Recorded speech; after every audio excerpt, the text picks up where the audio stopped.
ห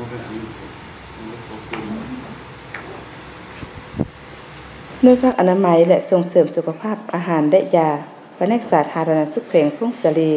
ดำเนินชีวิตการเมืองไทยสมัยและถาถามบุคลากรหอบที่1กองประชุมดำเนินชีวิตการเมืองไทยสมัยที่2และถาถามบุคลากรที่จะสมัครคณะหน่วยภาคสมัยที่3หอบที่1ของหน่วยภาคอนามัยและส่งเสริมสุขภาพอาหารและยาที่ขึ้นกับคณะภาคหักฐานแผนกสาธารณสุขแขวงทุ่งเสลีได้จัดขึ้นในตอนบ่ายของวันที่2มิถุนายน2025นี้ที่ห้องประชุมห้องการสาธารณสุขเมืองบุญเนือ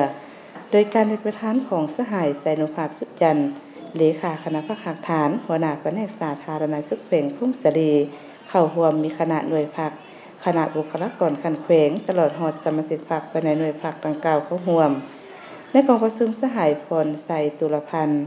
เลขาหน่วยภาคอนามัยและส่งเสริมสุขภาพอาหารและยาของหัวหน้าแผนกสาธารณสุขแขวง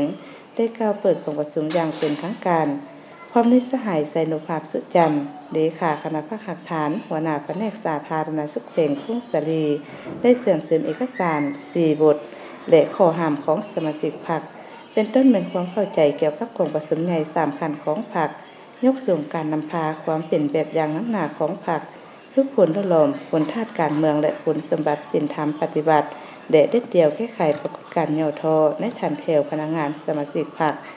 และผ่านทางบทสำรวจการนำพารวมของคณะหน่วยภาคอนามัยและส่งเสริมสุขภาพอาหารและยาสมัยที่2ระยะ5ปี2021-2025ที่ผ่านมาประกอบความคิดความเห็นต่อการนำพารวมและบุคคลในคณะหน่วยภาคตามการก่อสร้างพรรคขอใส่เข้มแข็งแดนนักแน่นเพื่อกักเกี่ยมดำเนินของประชุมใหญ่สมาชิกพรรคของหน่วยภาคจากนั้นได้ผ่านมาทางเงื่อนไขของผู้สมัครเป็นคณะหน่วยภาคอนามัยและส่งเสริมสุขภาพอาหารและยาที่ขึ้นกับคณะภาคหักฐานแผนกสาธารณสุขแขวงทุ่งเสลีสมัยที่3แจกใหญ่บัตรและแนะนำวิธีการขีดบัตรทับทามพร้อมทางดำเนินการปนบัตรทับทามตามระเบียบการ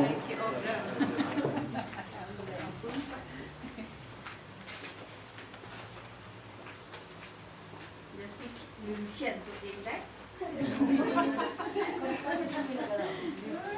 เขียนตัวเองเรียกว่าอะไรเขียนตัวเองได้ต้องใส่ลูกปีเตอร์กับ